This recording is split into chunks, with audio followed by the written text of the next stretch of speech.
Hello to all my scrapbooking friends out there. Today I am showing you a process video for one of the layouts that I created for the fall issue of Scrapbook and Cards Today magazine. Now I had two assignments in this magazine and this one is all about layering. So we are going to be using lots of pattern paper, which I love. I love layering pattern paper, but we're also going to show you how you can layer up and create your own embellishments and letters for your titles. So this is going to be a lot of fun.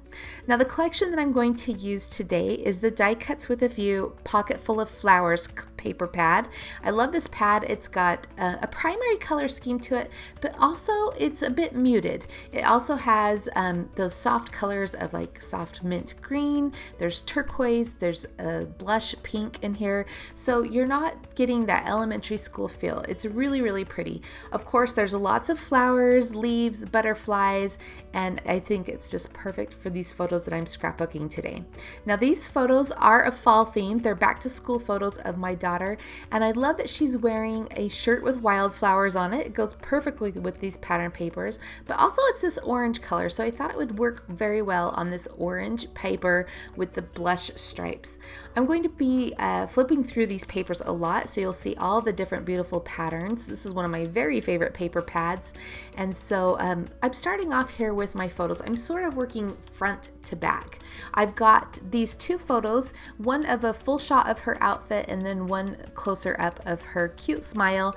And like I mentioned before, I went ahead and put that on the orange paper with the blush stripes.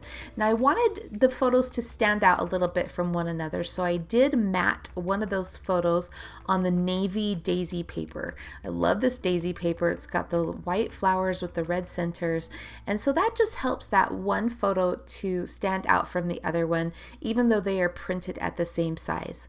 So now I'm flipping through the other papers and I'm deciding which colors and patterns will look great together along with this orange paper.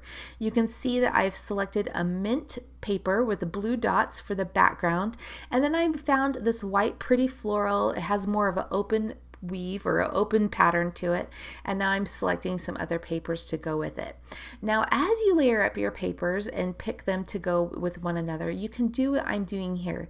You can just set them up next to each other and see how they look together. Things that I'm looking for is a contrast of colors. I'm looking for different types of patterns. So I have an open floral pattern. I have a tighter leaf pattern.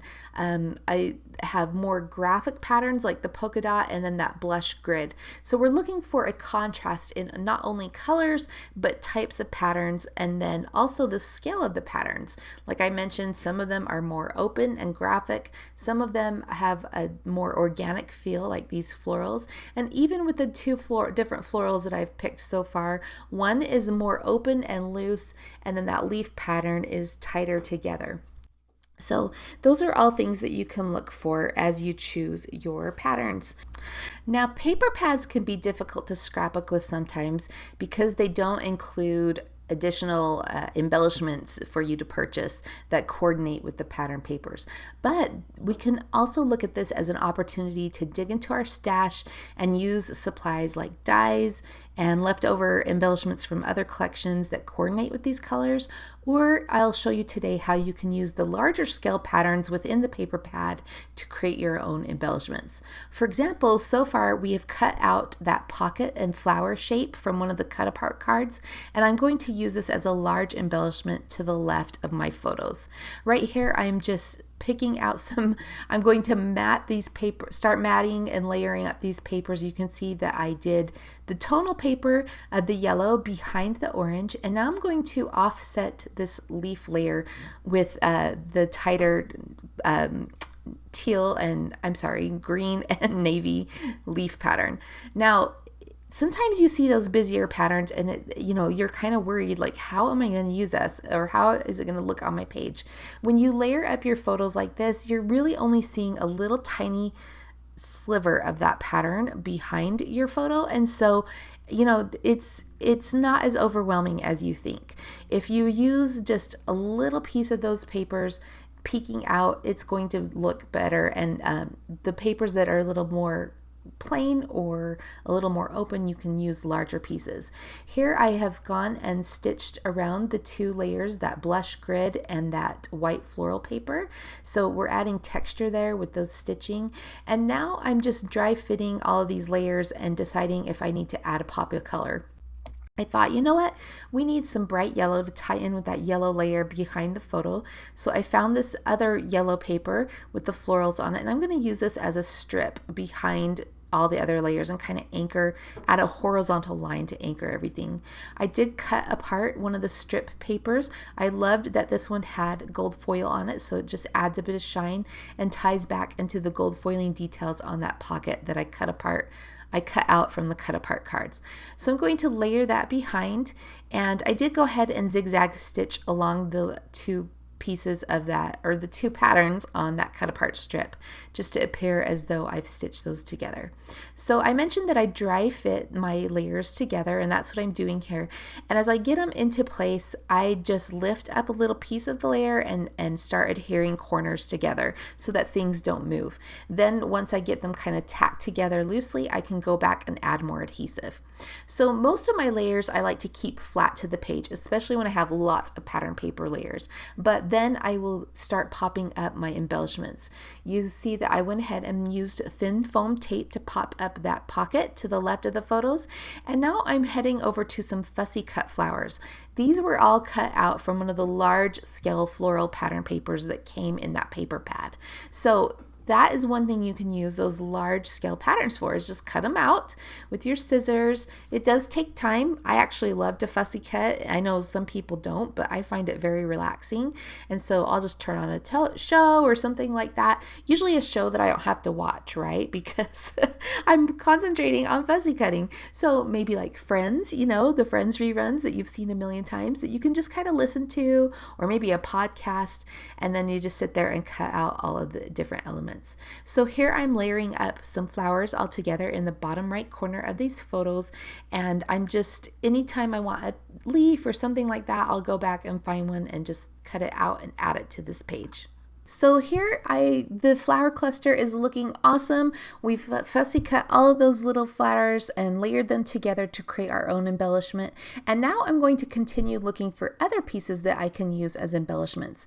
I went back to the cut apart cards and I found this darling water pitcher with the white flowers in it, and I fussy cut that out to go to the right of that pocket. I also went ahead and fussy cut out several butterflies. I found some orange ones with gold accents on this pattern paper, and then I've also fussy cut out lots of multicolored butterflies. I wasn't quite sure what ones I would use, but I did end up using the orange butterflies to tie back into the orange shirt that my daughter is wearing. So also they have some gold foiling detail on them that I really like. Now we have used lots of images on this page, and now we need to start adding in some phrases or some typed things just to shake things up a bit.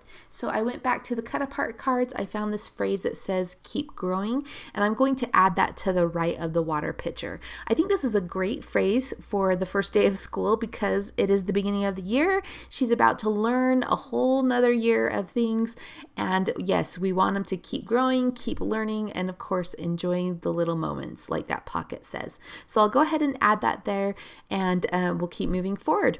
Now I'm going to add the butterflies here, and what I love about fussy cutting these butterfly images from the pattern paper is that I can fussy cut out more than one of the exact same size. So I'm going to use some thin foam tape and layer these butterflies up on top of one another and create some 3D embellishments. I can bend up the wings of the top butterfly, and now I have these beautiful gold foil embellishments that didn't cost me very much. It just cost me a little bit of time to fussy cut them out. So I'm going to add those to this page and sprinkle them about. I love that it's repeating that bright orange color around the page. And then I'll be ready to start working on my title. Now for my title, I'm going to work with the Scrapbook.com Bold Basics letters. I've cut these out of the Cornflower Simple Stories cardstock, and I've cut them using, I've just cut the word school school. Now I wanted to show you another fun way that you can use these layering on your page, and that is layering up two of the same die cut letters. So I've stacked those together using some foam tape, and it almost creates my own dimensional alphabet. I also added a little splash of color behind the letter O's that you can see there, and right now I'm just working on layering together some more fussy cut flowers to the right side of that title, just to help it tie back in to the floral clusters at the bottom of the page. So we'll go ahead and peel off the thin foam tape and get this title into place, and then I'm going to finish my title by adding some stamped letters. I want this title to read First Day of School, so I'm going to take some fussy cut or some letter stamps by Lawn Fawn, and I'm going to create my own tile letter stickers by stamping them onto some pink paper.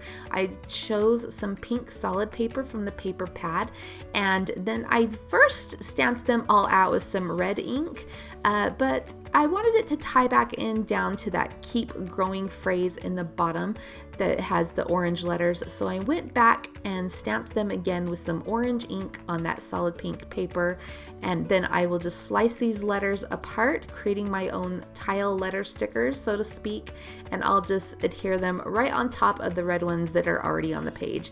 You can see the red ones are already adhered over there on the left. Now I'm just slicing apart the orange ones and I'm adding them on top of the red ones, and that just ties back into the colors of the page a lot better than the red ones that I stamped the first time around.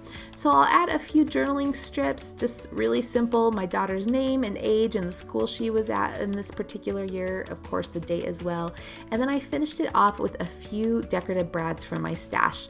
These are from Simple Stories. They match this collection perfectly and they add a bit of shine. Alright guys, my name is Jana Eubank. Thanks so much for watching my page. I hope you enjoyed seeing all the different ways that you can layer on your layout. We'll see you next time.